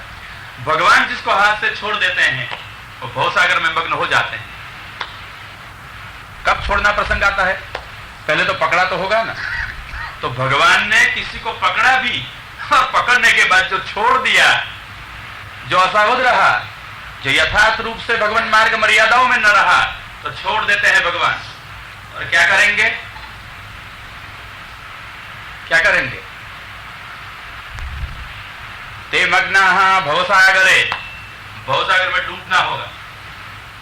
भगवान जिसको छोड़ दे कहां जाएगा? अगर लोग कहते हैं भगवान पकड़ते हैं तो छोड़ते नहीं, तो भी कुछ जो ऐसा ही होगा। तो महाप्रभु क्यों कहते होंगे हरिणाये विनिर्मुक्ताः? भगवान ने जिसको छोड़ दिया वो डूब जाते हैं। लोग कहते हैं रामानंद पंडित के प्रसंग से कि महाप्रभु ने जिसका त्याग किया फिर भी श्रीनाथ जी इसकी जलेबी अरोगे। प्रसंग नहीं कहता हूं क्योंकि आप सब वार्ता पढ़ते हो इसलिए पता होगा, पता है ना? अच्छा, तो पूरा प्रसंग नहीं कहता हूं, समझ लेना। मैं तो मात्र सार जो है वो कह देता हूं। तो रामानंद पंडित का महाप्रभु ने त्याग किया। न जानते हो प्रसंग तो कह दो थोड़ा, कहो। अच्छा, रामानंद पंडित महाप्रभु का सेवक, महाप्रभु वैष्णव के साथ उनके घर में पधारे, प्राय थानेश्वर में, और रात के वक्त वो जगह पत्नी को कहा वैष्णव ये गोबर ले जाएंगे, सावध रहना। वैष्णव शब्द अविचार से बोला, ये बोलने का भी अपराध बड़ा है, अविचार से बोलने में। और उसने कहा वैष्णव गोबर ले जाएंगे, तो हम वैष्णव शब्द का जब प्रयोग करते हैं तो वैष्णव तो श्री गोपीजन है, वहां से लेकर अद्यावधि जिनका अंगीकार हो चुका है सब वैष्णव। तो ये अपराध कहां तक पहुंच गया? वैष्णव गोपीजन तरह गोबर ले जाएगी। महाप्रभु इसलिए नाराज हुए कि असावधानता से बोला। एक दृष्टांत में सारी बात आ गई ना। अभी बोलवे की असावधानता, तलवार का मार्ग है धड़ का, कि गुलाब के कंटक का फिर देख लेंगे अपन। तो है तो मार्ग में कुछ सावधानता बरतनी। तो यह महाप्रभु ने इसी ही वक्त उसका त्याग कर दिया, हाथ में जल लिया, वेद मंत्र भवन के ऊपर छाट दिया और त्याग कर दिया। पर तो ख्याल रहे महाप्रभु ने वैदिक मर्यादा से उसका त्याग किया था, भक्ति मार्गीय मर्यादा से नहीं। और इसलिए रामानंद बाहुरा सा हो गया, परंतु टेव आरोप जो करके भोग धरने की निकल नहीं गई। जीवन में एक भी अच्छी टेव पकड़ रखते हैं ना, तो कहीं ना कहीं कुछ सफल होता ही है, कल्याण तो होता ही है। एक हलवाई के वहां जलेबी तैयार हो रही थी, ली, और श्रीनाथ जी आरोप जो करके धर, श्रीनाथ जी आरोग्य महाप्रभु ने भोग धरा था, सराहने के लिए आप पधारे। इसी वक्त मुखवस्त्र करते करते श्रीनाथ जी के मुंह में जलेबी का टुक देखा। पूछा गया बाबा हमने तो जलेबी धरी नहीं, कहां से आरोग आई? तो कहते श्रीनाथ जी बाबा कि तुम्हारे रामानंद ने आरोगाई, मैं ये आरोग रहा हूं। महाप्रभु ने कहा मैंने तो उसका त्याग किया है। श्रीनाथ जी ने कहा कि मैंने तो जब ब्रह्म संबंध का वचन दिया था कि जो जीव आप मुझे सौंपेंगे मैं उसका त्याग नहीं करूंगा, इसलिए मैंने तो वचन निर्वाह किया, मैंने उसको नहीं छोड़ा। लोग इसलिए कहते हैं नहीं छोड़ते हैं। दूसरी बात, वो पूतना आई, भगवान ने उसका दूध पिया और सामुंच मुंचालमिते प्रभाषिणी, सामुंच मुंचालमिते प्रभाषिणी संपेड्यमाना खिल जीव मर्मणि, त्रस्त हो गई। छोड़ छोड़ छोड़ कहते नहीं, परंतु लोग कहते हैं भगवान ने कह दिया होगा, बोले तो नहीं, फिर भी जिसको पकड़ते हैं उसको छोड़ते नहीं। ये बात कही तो है। मैंने दो दृष्टांत एक साथ में दिया आपको, और तीसरी और महाप्रभु जी की ये वाक्सुधा मैंने आपको सुना दी। हरिणाये विनिर्मुक्ता ते मग्ना भवसागर, हरि ने जिनको छोड़ दिए। तो अब महाप्रभु जी का वचन है छोड़ दिए वो संसार में डूब जाते हैं। मतलब छोड़ना किसी को होता है? किसी को छोड़ना है? कुछ पकड़ा हो तो छोड़ने का प्रश्न आता है ना, तो पकड़े हुए को छोड़ने की बात आई इसमें भी क्या नहीं? अनुक्त तो सिद्ध है ना, तो छोड़ते हैं या नहीं छोड़ते हैं? आपका होमवर्क बहुत बढ़ नहीं जाए फिर। हो ये होमवर्क में नहीं दूंगा, वो तो कैल कर दूंगा, पर तो हाँ ये मार्ग पर चलते हो तो कल का होमवर्क तैयार है ना, कि भी ध्यान रखना। कल क्या पूछने को कहा था मैंने आपको? हाँ, ये सब मार्ग की बात चल रही है तो मार्ग की बात इकट्ठी कर लूं। क्या कहा था? कौन से 2 प्रश्न थे? सेवा का अधिकार सेवा ना करी जाए, ब्रह्म संबंध मिलता है तो सेवा का अधिकार मिलता ही है, और कभी सेवा नहीं करी जाए तो क्या होता है? हाँ बस आओ ब्रह्म संबंध भी साथ में ले लो। बोलो क्या जवाब है उसका? तो सोच के आई सब? सोचा आपने? सोचा? सोच के नहीं आए? सोच के आए भी? आप सब सोच के आई? ब्रह्म संबंध लेने से कृपा होती है भगवान की। अब देखना कितने प्रश्न इकट्ठे किए मैंने। हो अभी के 2 चालू प्रश्न हैं और एक गई काल के ले आए अभी। और हम जब सेवा नहीं करते और क्या ब्रह्म संबंध लेने से सेवा का अधिकार मिलता है? हाँ बराबर है। और हम लोग सेवा नहीं करते तो वो भगवान की कृपा हमारे से छूट जाने का संभव रहता है। देखो ये बहन पे छुटके की बात में आ गई अब तो। हाँ फिर बहुत सुंदर। फिर 2 प्रश्न थे। हाँ और अधिकार का दुरुपयोग करें। हाँ तो बोलो। उत्तर मुझे नहीं मालूम, प्रश्न मालूम है उत्तर। अच्छा प्रश्न मालूम है, उत्तर मालूम नहीं। प्रश्न भी लिख रखे थे। अधिकार का ठीक है। दुरुपयोग करते हैं हाँ और हम कृष्ण सेवा नहीं करते तो हमें अगर मन से या दिल से सेवा नहीं करते तो हमें कलेश ही कलेश प्राप्त होता है। अगर हम सेवा एक चीज से जान से या से करें तो हमें आनंद मिलता है, और वो मार्ग में रह के जो हम करते हैं तो कभी भी भगवान मिलने का आशय रहता है। बहुत सुंदर आपने प्रयत्न किया इसे। बहुत ठीक है। अब 4 प्रश्न इकट्ठे कर दो। कौन कौन से? एक, ब्रह्म संबंध से सेवा अधिकार मिला, उपयोग न करे तो क्या, दुरुपयोग करे तो क्या। और आज के 4 प्रश्न हैं कि भगवान भक्त का स्वीकार करे तो छोड़े या नहीं छोड़े। 1,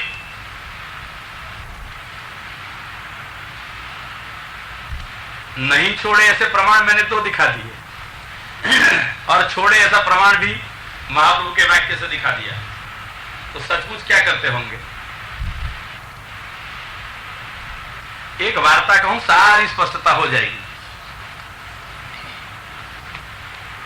मैं वार्ता बाहर की नहीं कहूंगा, आपने पढ़ी लिखी हुई 84-252 से कहूंगा। रोज जो वार्ता पढ़ते हैं कितनी सिद्धांत भरी हुई है, ये सोचना प्राय हम पता नहीं लगाते हैं सूक्ष्मता से। सिद्धांतों का इसे नहीं मिलते हैं, वार्ता के पन्ने फिर जाते हैं, प्रवाह बढ़ जाता है। संप्रदाय में एक थे चाचा हरिवंश जी, जानते उसको? कौन थे? नहीं पता है? श्री गोसाई जी का अनन्य सेवक थे। जैसे महाप्रभु जी के दामोदर दास जी, हरसानी जी, ऐसे ही गोसाई जी के चाचा हरिवंश जी। गोसाई जी ने उसको आज्ञा दी संप्रदाय का प्रचार करो। आज्ञा होने से वो प्रचार करने को चले हैं, आज्ञा के बिना नहीं। गोसाई जी का प्रमेय बल था। और चाचा हरिवंश जी एक दफा श्रीनाथ जी के मंदिर में कोई महोत्सव होने के कारण आगरा में कुछ सामग्री लेने को आए। शायद वसंत पंचमी कुछ ऐसा था। साथ में एक वैष्णव आया। उन्होंने आगरा में से सामग्री सारी खरीद कर ली और दोनों वापस लौट रहे थे। रात का समय हो गया। रास्ते में नदी, बाढ़ थी, दोनों तट पे पानी बह रहा था। कोई होड़ी तरापा कुछ था नहीं। कैसे पार पहुंचे? सुबह के पहले तो सामग्री अवश्य पहुंचा देनी है मंदिर में। क्या किया जाए? भगवत भक्त को चमत्कार कभी अभिलषित नहीं होते हैं। जरूर पड़ती है सेवा में तो सब कुछ अपने आप सिद्ध होता चलता है, उसको कुछ करना नहीं पड़ता है। चाचा जी ने सोच लिया जाना जरूरी है और कोई उपाय नहीं है, समय में ही पहुंचना है। तो चाचा जी ने कहा साथ वाले वैष्णव को, भैया मैं जहां पांव रखूं वहां रखते रखते चलाना।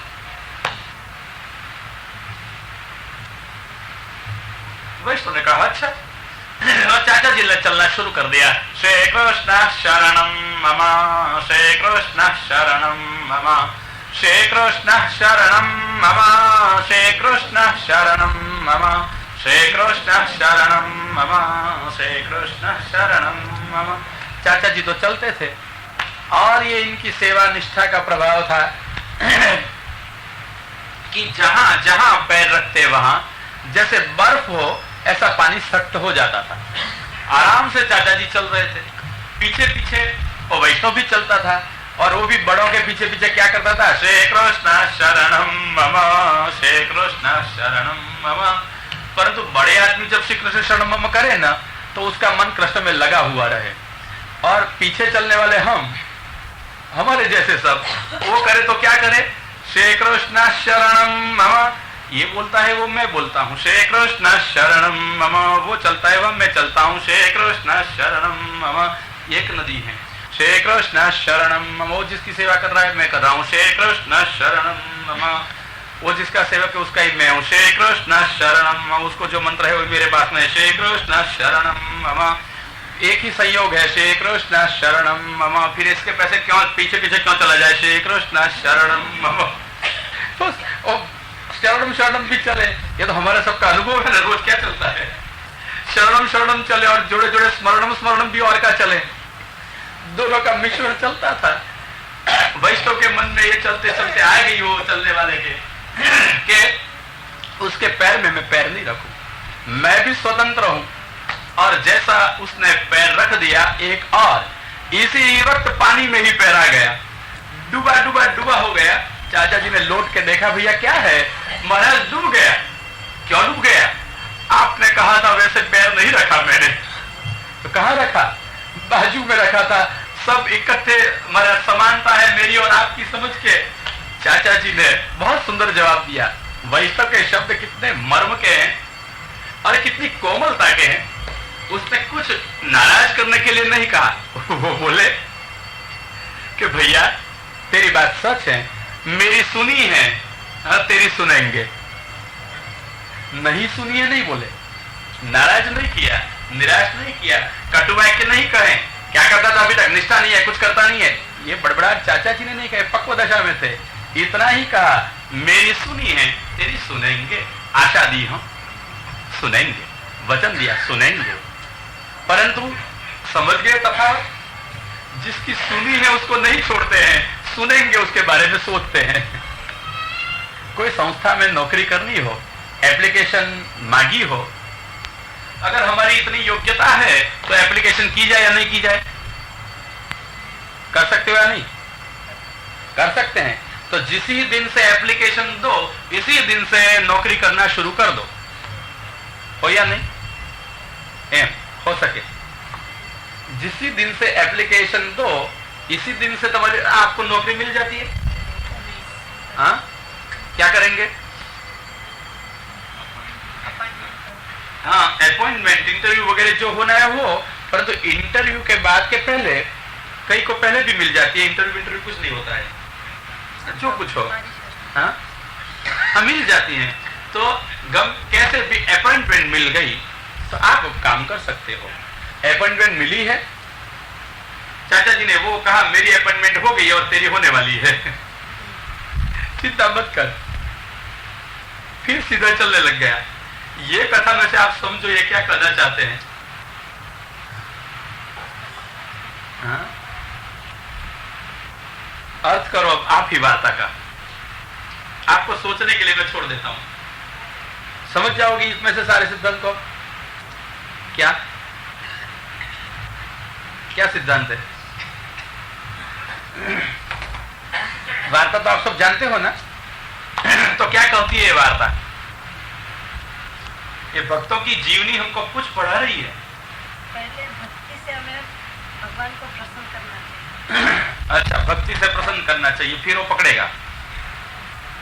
मार्ग में नहीं चलेंगे तो कैसे पकड़ेगा? हाँ, मार्ग में चलेंगे तो जरूर पकड़ेगा, वो बात बराबर से। जे जन शरण आय अनुसरी ग्रही सांपत से गोवर्धन नाथ है। यहाँ सोचना, ये पंक्ति भी मैंने कही थी, वो भी बाकी है ना। इतना भागी शरण आए थे तारे तो मैंने समझा दिया था, आओ उसको भी इकट्ठी कर दो इधर, सबका जमेला जम जाए तो अच्छा हो गया ना। अब देखो किनको श्रीनाथ जी को सौंपे, जे जन शरण आय अनुसर ही। मैं पूछता हूं, शरण तो आए होंगे, अनुसरने वाले कितने होंगे? कितने होंगे काका? ये तो जो लिखे शब्द मैं तो दिखा रहा हूं, कितने मिलेंगे भाई अनुसरने वाले? कितने देखे आपने? मिलता है जे जन शरण आय अनुसर ही। अगर अनुसरते होंगे तो स्पष्ट कहते हैं ग्रही गोवर्धननाथ। अनुसरेंगे तो पकड़ लेंगे, बस अब आप नहीं डूब सकते हो, आप नहीं छोड़ेंगे। पकड़े हैं ना, इसलिए नहीं छोड़ेंगे। मैं सारे वाक्यों का अर्थ फिर बिठा देता हूं, कैसे अर्थ होता है देखना। पकड़े हैं तो नहीं छोड़ेंगे।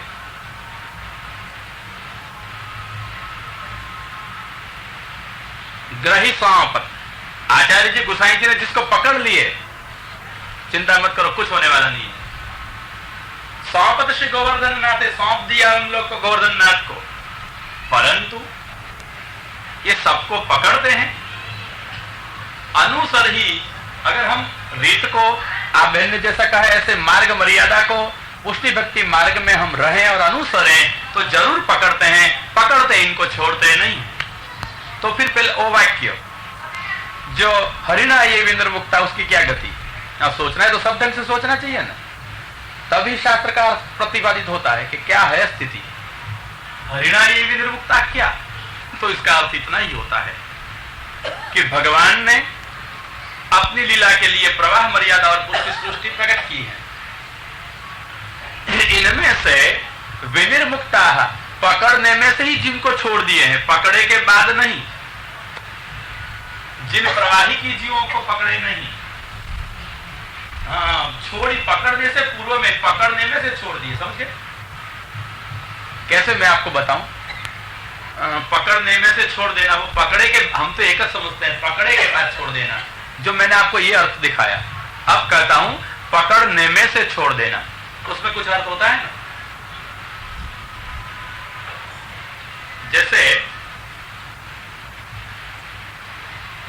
कोई माछी मार हो, जाल बिछाई हो, तो कई मच्छियां इसकी जाल में फंस जाए, तरफड़ी हो, दया आ जाए तो कोई मछली को छोड़ देगा पकड़ने के बाद।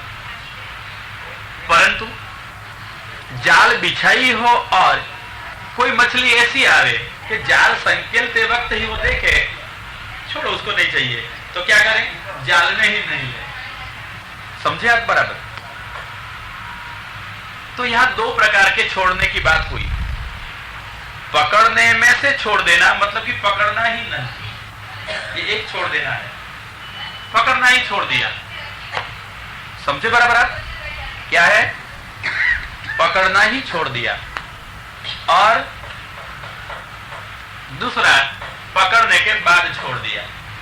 आपको समझ पड़े ऐसे इससे कहूं, ये मछली आपने नहीं देखी होगी। अच्छा, घर के बच्चे तो देखे हैं ना, घर में 5-7 बच्चे इकट्ठे हो गए, हल्ला मचा दिया, शरारती थे, सब ने शरारत शुरू कर दी। और घर में जब बच्चे शरारत करें और आप घर में पहुंच गए, क्या करोगे फिर? क्या करोगे? क्या करोगे? सब गर्जना करते हुए घर में घुस गए और बच्चे ने देखे, क्या करेंगे ये लोग?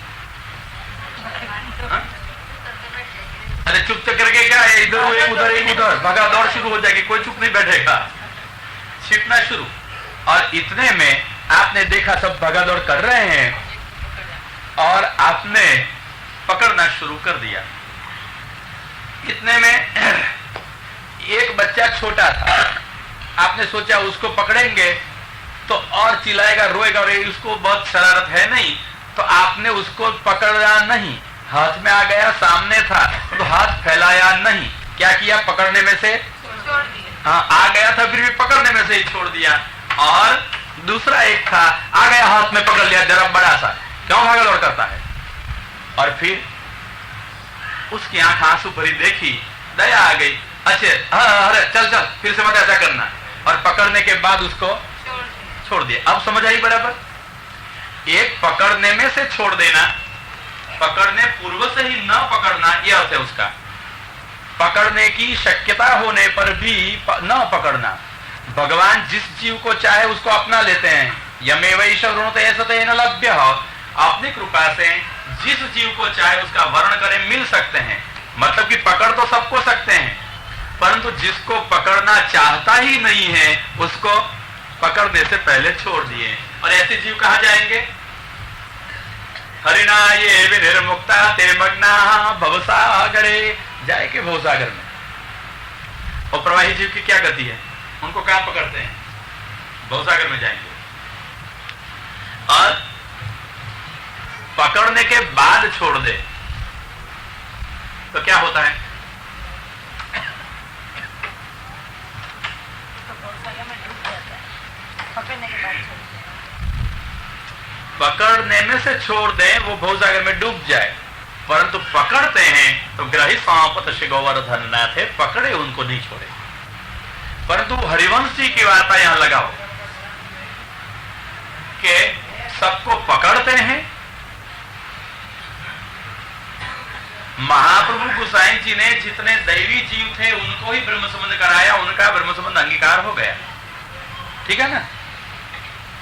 आज हमको पकड़े होंगे ना, मैं शंका नहीं कराता हूं, परंतु जरा सोचने को कहता हूं कि ब्रह्म संबंध लेने के बाद हम सेवा के लिए ललायित हैं। 84,252 की वार्ता देखो, जिस ही दिन से ब्रह्म संबंध कराया जाता है उसी दिन कृपानाथ हमारा कर्तव्य क्या है, बहुत बढ़ के आप कृपा करो। तो कहते थे सेवा करो, तो ये लोग क्या करते थे, तुरंत सेवा शुरू करते थे। हम सबने सेवा शुरू कर दी है ना, और इन लोगों का ब्रह्म संबंध स्वीकृत था, इसलिए जिस ही दिन से सेवा शुरू करते ब्रह्म संबंध लेते, फिर प्रत्येक वार्ता में प्रायः करके आपको मिलेगा, अपवाद रूप कोई में शायद न भी हो, तो लिखा है चंद दिवस में भगवान सानुभवता जतावन लागे। होता है वार्ता में ऐसा, नहीं होता है? तो थोड़े ही दिवस में भगवान इन लोग को सानुभव हो जाते हैं, बात करते हैं, बोलते हैं। आभास रूप भगवान नहीं, हंसे बोले रमे जमे ऐसा भगवान हमारा भगवान है। प्रत्यक्ष बात करें। अगर कपिल देव ने जो वर्णन किया कि कथा में आते हुए भगवान, तो पश्यन्ति ते में रुचिरान्यम बवक्त्र, साक्षात दर्शन देता है। साकम वाचम स्पृहणीयाम वदंती, इनके साथ चाहो ऐसी मैत्री भरी कोई मर्यादा रहित भी बात हो सकती है। कथा में ऐसे भगवान अगर मिल जाए तो सेवा में क्यों नहीं मिले। और ये भगवान फिर बोल सको, हंस सको, बात कर सको, अरोगा सको, ऐसा भगवान हो, काल्पनिक नहीं, वास्तव भगवान। देख लो उनको आंखों के सामने ऐसे भगवान मिल जाए। 84,252 को कैसे भगवान मिले थे, ये बोलते चलते भगवान। और कौन भगवान, अपने ही घर के भगवान, बराबर समझ लेना। ये इन लोगों के साथ अपने ही घर के भगवान बोल रहे थे, यही मांग रहे थे, यही आरोग रहे थे। आभास नहीं था, यहां दिखाया यहां दिखाया, ऐसा कुछ नहीं था, प्रत्यक्ष साथ में। ये पुष्टि मार्गीय फल है। फलन तो भगवान एव ही सयाथा आविर्भवेत भुवि, महाप्रभु कहते हैं फल तो भगवान ही है। कैसे, आविर्भवेत भुवि, जो हमारे लिए भूतल पर प्रकट हो जाए, ये हमारा फल है। रास वालों का फल रास वाला भगवान है, हम रास में जाएंगे तब वो हमारा फल होगा, परंतु यहां तो हमारा फल वो ही भगवान है जो हमारे घर में है। और मैं कहता हूं, घर के भगवान की सेवा छोड़ के लीला में कहां जाओगे, जाना है। अब फिर से ये बात आ गई अपनी, क्यों आ गई, क्योंकि तो घूम घूम के फिर अपन को वहां पहुंचना है, घर पे जहां से शुरू करते हैं, जाना है। अच्छा, आप श्रीनाथ जी गए हो, नहीं गए? श्रीनाथ जी गए हो, क्या करते हो श्रीनाथ जी जाकर के? घूमते हैं, फिरते हैं, प्रसाद खाते हैं, दर्शन करते हैं। श्रीनाथ जी बाबा की जय। अच्छे, बहुत अच्छे दर्शन, यहाँ से खींचने की इच्छा नहीं होती है। और चंद रोज हो जाए फिर अपने अपने गांव, खींचने की इच्छा न होने वाले जहां रहते हैं वहां पहुंच जाते हैं। क्यों क्यों? कैसे दर्शन है? कैसे? बहुत सुंदर। यहां से हटने का मन नहीं होता है। मन न होने पर भी हट के पहुंच जाते हैं, हट करके भी, हटके और हटके, हट से और हटके घर पहुंच जाते सब प्राय करके। अच्छा, श्रीनाथ जी बाबा की सेवा की है? नहीं करते हो सब सेवा? अद्भुत है। हाँ? दुनिया में कोई ऐसा नहीं दिखाई देगा। अच्छा, सेवा की है? कौन सी सेवा में गए आप सब? नहीं जाते हो सेवा? शाकर में जाते हो या फुलकर में? हाँ? सब जगह जाते हो? धन्य है काका। तो सकड़ी में भी जाते होंगे, सब जगह में। हाँ, मेरा प्रश्न अभी ये है, सब जगह जाते हैं तो सकड़ी घर में जाते हैं अपन? नहीं। अच्छा, ध्यान रखना, सब जगह नहीं जा सकते हो। जहां जाने दे जाए वहां ही जाते हो, जहां अधिकार है। अच्छा, फुलघर में जाने देते हैं? आओ फुलघर में एक माला श्रीनाथ जी की पूरी बना दो, मिलेगी? नहीं। अच्छा, सुई भर दो, भरने मिलेगी? कब मिलेगी? मुखिया जी देंगे तब। और कितनी भरने की? भरो कितनी भी हो, चाहे तो माला में उतारे, नहीं तो आपकी सोए रह जाएगी। ठाकुर जी के योग्य नहीं होगी, वो नहीं उतारेंगे। कभी उतारेंगे? या आपने भरी उसका महत्व नहीं है, ठाकुर जी के योग्य हो इसका महत्व, ये सेवा है, नहीं उतारेंगे। अगर थाक भी उतारना होगा तो किसी को पूरा उतारने देंगे? एक फूल को हाथ लगा देंगे सबको। हाँ? ये कुछ मिले नहीं। अच्छा भाई, पानघर में जाते होंगे तो सब पान आप भी बना देते होंगे, क्या मिलेगा? एक बदलाने देंगे। हाँ ठीक है, समझना क्या कहता हूं मैं, अन्यथा अर्थ मत करना। श्रीनाथ जी नहीं जाना ये अर्थ मत करना, जरूर जाओ, पर तो मैं क्या कहना चाहता हूं बराबर समझ लेना। ठीक है, फिर कौन से घर में जाते हो? शागर रह गया, क्यों? पहले वहां जाना चाहिए। अपन आड़े ओड़े चले, क्यों? स्वतंत्र है ना, कोई बात नहीं। शागरिया जी पहचान वाले हैं। कौन से घर में? आपने 12 निकुंज में, आप 12 निकुंज होती है ठाकुर जी की, वो 12 सेवा की निकुंज में, ये मेरे को खबर नहीं कौन से निकुंज सुना है मैंने, भगवती से पूछना मत मेरे को। आगे निकुंज क्या है वो पता नहीं है, दिखाएंगे देखेंगे। बाकी वो 12 निकुंज होती हैं, तो 12 निकुंज में आप अकेले पहुंच सकते हो, पहुंचे नहीं है घर में। यही श्रीनाथ जी हैं। मतलब मेरा क्या कहना है कि जरूर श्रीनाथ जी जाओ, सेवा करो, सीखो वहां से रीत, और अपने घर के ठाकुर जी की प्रेम से सेवा करो। सब निकुंज में हम कर सकते हैं, हमारे घर में संपूर्ण सेवा कर सकते हैं ना। तो मैं कहता हूं लीला में श्रीनाथ जी में कितनी सेवा मिले? अमुक अमुक अधिकारानुसार। और यहाँ कितनी मिले? संपूर्ण। लीला में जिन लोगों को जो सेवा का अधिकार नहीं है, ये भूतल ऊपर मिल सकता है। वो मंदिर किसने सिद्ध कराया? श्रीनाथ जी का। हाँ, पूरणमल, उसको अगरजा समर्पणा था, चंदन समर्पणा था श्रीनाथ जी के अंगों में। लीला में अधिकार नहीं था। कहां पूरा किया गया? यहाँ भूतल पर आए तब। यहाँ श्रीनाथ जी को अगरजा समर्पण किया गया, महाप्रभु ने दी है, यहाँ सेवा करवाई है। लीला में नहीं मिलती थी उसको, नहीं अधिकार था उसका, यहाँ मिल गई। मतलब समझ गए? लीला में जाओगे तो कितना अधिकार है उतना ही मिलेगा, और यहाँ सेवा करोगे तो सचमुच कहना। अब मैं पूछता हूँ, लीला में आना है या यहाँ सेवा करनी है? क्या करना है? यहाँ सेवा करनी है, लीला में नहीं जाना है। आप जानो, अब तो मन हो गया हो तो ऊपर जाओ, जो जा सको तो, नहीं तो क्या करोगे? अरे मैया यहाँ सेवा करो, सब निकुंज की सेवा मिल रही है, छोड़ के जाओ क्या कर रहे हो? कहाँ जाओगे? कहाँ पहुंच जाओगे? यहाँ ठाकुर जी विराजमान है, कौन सी हमारी सेवा का स्वीकार नहीं करेंगे? यहाँ कौन सी नहीं करेंगे? 84-252 के साथ यही प्रकट होकर बोलते थे, स्वीकारते थे, आरोपते थे, खेलते थे, रमते थे। अपने घर में अपने भगवान की सेवा वो लोग करते थे। हम अपने घर में अपने ठाकुर जी की सेवा अपने धन से, अपने शरीर से, अपने परिवार के साथ करें, क्यों ठाकुर जी प्रसन्न नहीं होगी? ये पुष्टि मार्ग के ठाकुर जी हैं। इसलिए समझ गए ग्रही स्वामपद से गोवर्धन नाते, परंतु अनुसर ही। जिन लोगों ने कहा हुआ शास्त्र मार्ग है पुष्टि भक्ति मार्ग, ये सिद्धांतों का अनुसरण किया, इन लोग को पकड़ के सौंप दिए गोवर्धननाथ को, इन लोग को छोड़ते नहीं है। बाकी माने नहीं, चाहे ऐसा करे तो पकड़े या नहीं पकड़े पता ही नहीं, स्वतंत्र। इसलिए मैं ऐसा बोलता हूं, नहीं तो नहीं पकड़े कह दूं। पंत चाचा हरिवंश जी वार्ता से समझ लेना कि मेरी सुनी है और आपकी, बस अपन तो सुनेंगे आशा रखने की है। सुनी हो किसी की तो मैं ना नहीं कहता हूं, हमारा तो बंधन है, सुनी हो तो धन्यवाद है, नहीं तो क्या करना, आशा रख के बैठना, सुनेंगे। सुनेंगे कब? भक्ति मार्ग की मर्यादा में रहेंगे तब शक्यता है, पुष्टि भक्ति मार्ग की मर्यादा में रहेंगे तब शक्यता है। नहीं तो हाँ, मैदान में ठाकुर जी को खेलना हो, मैं बार बार कहता हूं तो खेले, उनको कोई नहीं रोकेगा, परंतु वहां ठिकाना मैदान में हमारा पड़ेगा या नहीं पता नहीं है। मार्ग में रहेंगे तो ठिकाना जरूर है, ठिकाना पड़ेगा। और यह मार्ग में रहने में भी मार्ग कैसा है? फूल से बिछा हुआ है क्या?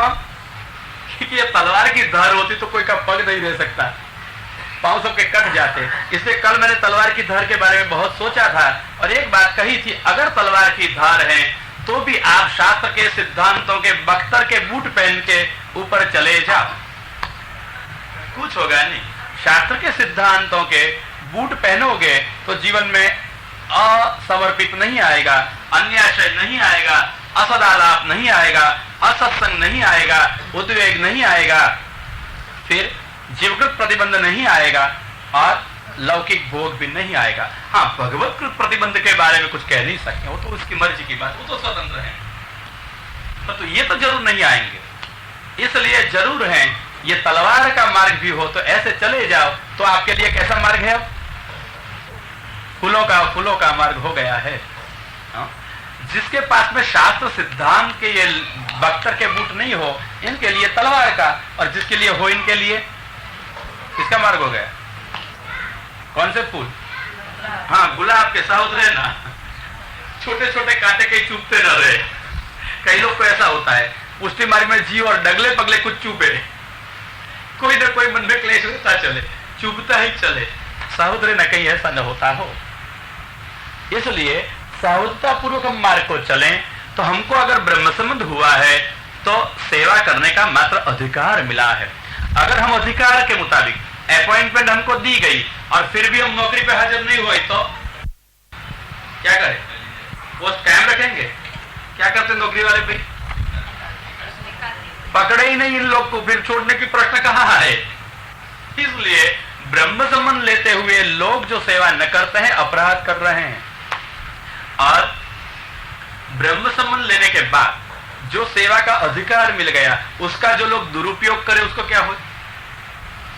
ये दूसरा प्रश्न था ना। आप लोग नहीं लेसन करके लाओ होमवर्क करके तो क्या करे? क्लास में फिर सिखाया जाए। अधिकार का दुरुपयोग करे तो क्या हो? इंद्र जैसे देव को भी भगवान ने उसका अभिमान उतारा जब उसने अपना इंद्रयाग ग्वालियों ने नहीं किया मान के प्रलय समय के मेघ को बरसने की आज्ञा दी, तब भगवान ने गोवर्धनोद्धरण लीला की। गोवर्धनोद्धरण तो मात्र लीला से हुआ है, रक्षा भगवान ने अपने आत्मयोग से की, अपने सामर्थ्य से की। इंद्र का अभिमान उतर गया, शरण में आया। तब भगवान गोकुलनाथ ने हंसते हुए इंद्र को कहा, स्तुति सुन के, स्थीयताम स्वाधिकारेषु युक्तरिवै स्तंभवर्जितै। इंद्र अभिमानी मत हो, तेरी मर्यादा में रह। भगवान ने इंद्र को भी अपनी मर्यादा में रख दिया। अधिकारेषु, तुम तुम्हारे अधिकार में रहो। स्थीयताम स्वाधिकारेषु, जब व्यक्ति अपने अपने अधिकार को भूल जाती है तभी धिक्कार पात्र हो जाती है। अधिकार को भूले तो विकार आवे, विकार के शिकार बने। इसलिए कहते हैं स्थीयताम स्वाधिकारेषु, अपने अधिकार की मर्यादा में रहो। कौन सा अधिकार और कौन सी मर्यादा? आप लोग रसोई करती हो ना, क्या पकाती हो रसोई में? दाल भात सब्जी रोटी पकाती हो तो आप इकट्ठे पकाती हो या जुदे जुदे अलग अलग? सब इकट्ठे पकाओ क्योंकि इकट्ठे करके खा जाएंगे सब। दाल भात इकट्ठे खाते हो या अलग अलग? दाल पी जाते हो फिर भात खाते हो, चावल खाते हो, चावल खाकर ऊपर दाल पी जाते हो, इकट्ठे करते हो। तो आप लोग इकट्ठे करते हो तो फिर ये लोग इकट्ठा बना के दे तो क्या हर्ज है? बोलो, इकट्ठा बनाना है या इकट्ठा करके परोसना है? नहीं करना है। क्यों नहीं करना है? इकट्ठा करना क्या है? आप मर्यादा में रखते हो, दाल को मर्यादा में रखते हो, भात को अलग अलग रखते हो, योग्य स्थान में रख के दे देते हो, तो भोजन में कुछ स्वाद है, आनंद है ना। इस तरह से हम भी हमारी भक्ति मार्ग की अपनी अपनी मर्यादाओं में रहे, हमारे वर्ण आश्रम धर्मों की मर्यादाओं में रहे, हमारी भक्ति मार्ग की अधिकार मर्यादाओं में रहे और भगवान की सेवा करें, यही सफल होता है। महाप्रभु ने इसलिए गृहे स्थित्वा स्वधर्मतः कहा है। घर में रह करके स्वधर्म है वर्णाश्रम धर्म और आत्मधर्म। वर्णाश्रम धर्म देह धर्म है, आत्मधर्म है भगवत सेवा। हम गुप्त रीति से, कोई जाने नहीं ऐसी तरह से हमारे घर में भगवत सेवा करें। महाप्रभु ने प्रकट करने का कहीं कहा नहीं है। जाहिर भक्ति का मार्ग वल्लभाचार्य जी का मार्ग नहीं है। एकांत भक्ति गोविंद और गृहे स्थित्वा स्वधर्मतः। अनुभाष्य में कहते हैं अनाविष्कुर्वन् अनन्वयात्। प्रकट मत करो सेवा को, गुप्त रखो और भगवान की आप सेवा करो। यह है हमारी अधिकार मर्यादा। और जब हम जाहिरात करने को चले तब हमारा अधिकार का उपयोग नहीं, दुरुपयोग हो रहा है। दुरुपयोग करो तो दंड मिले। ऑफिस में अपॉइंटमेंट मिल गई, नौकरी करने की शुरू की, परंतु दुरुपयोग करो तो दंड मिलता है। ऐसी तरह से अगर अधिकार भी मिल गया हो, हम दुरुपयोग करें, उसका भी दंड मिले। अधिकार का न उपयोग करो कोई कुछ मिलेगा नहीं, निष्फलता होगी। अधिकार का दुरुपयोग करोगे, उसका भी दंड मिलेगा। इसलिए क्या करना है? जो अधिकार है वही मर्यादा में रहकर हमको जो कुछ करना है वो अवश्य करें। हमारी अधिकार मर्यादा कहाँ है? वर्णाश्रम धर्म पूर्वक अपने घर में रहकर अपने परिवार के साथ अपने धन से अपने ठाकुर जी की सेवा मुख्यतया होनी ही चाहिए। बस ये अधिकार मर्यादा है। और फिर ऐसे करने में ये मार्ग कैसा बन जाएगा? अब शास्त्रीय रीत से आप चल रहे हो तो कैसा मार्ग है? फूलों का मार्ग है। समझ गए? फूलों का। क्योंकि शास्त्र सिद्धांत के उपाय हम पहन के चल रहे हो तो गुलाब के कांटे भी अब छुपने वाले नहीं। शास्त्र सिद्धांत से चलोगे ना तो ये सारे के सारे डालकियां गुलाब की निकल गई, पाखड़ियां रह जाएगी और ये सुकुमार मार्ग पे हम चल सकते हैं। परंतु हाँ, तलवार की धार जो कही आप समझ गए बराबर है। तलवार की धार कहां? जब हम जीवन में असावध रहें भगवान के प्रति, वहां भगवान की उपेक्षा करें, असावध रहें, अपराध ऐसा कोई नहीं है। महाप्रभु कहते हैं श्रुत गीता में, वेद स्तुति की टीका की सुबोधिनी में, ब्रह्महत्या सहस्रस्य पापम शाम्येत कथंचन।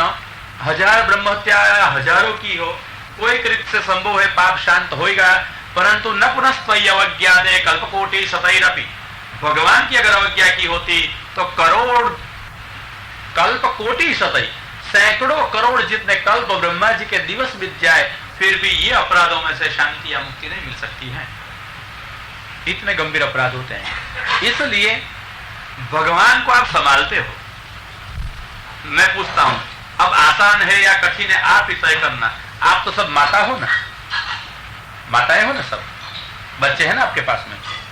मैं पूछता हूं, वो बच्चा को उदर में रखना, वो बच्चा को जन्म देना और ये बच्चा को बड़ा करना कैसा काम है?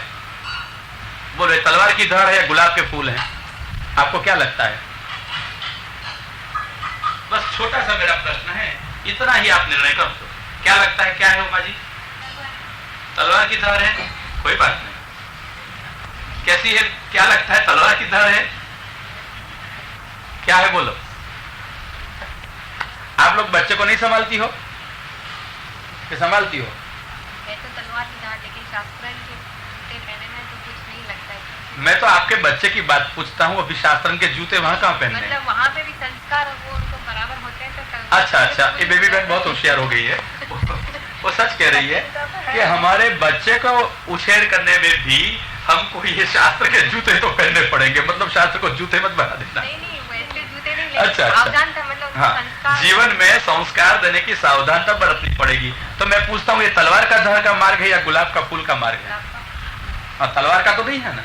बच्चे को प्राप्त करना, संस्कार देना, बड़े करना, वो हाँ कठिन जरूर है, चुभने का संभव है, सावध नहीं रहोगे तो, ठीक है ना। परंतु बच्चों के प्रति जब प्यार होता है ना, तभी आपको तलवार की धार लगती है क्या? बच्चों के प्रति प्यार है तो ये तलवार की धार मानते भी कौन सी स्त्री ऐसी हो जो अपने बच्चे को न चाहती होगी? स्त्री चाहती होगी बच्चा मिले, और स्त्री चाहती होगी जो बच्चा मिले वो बड़ा हो।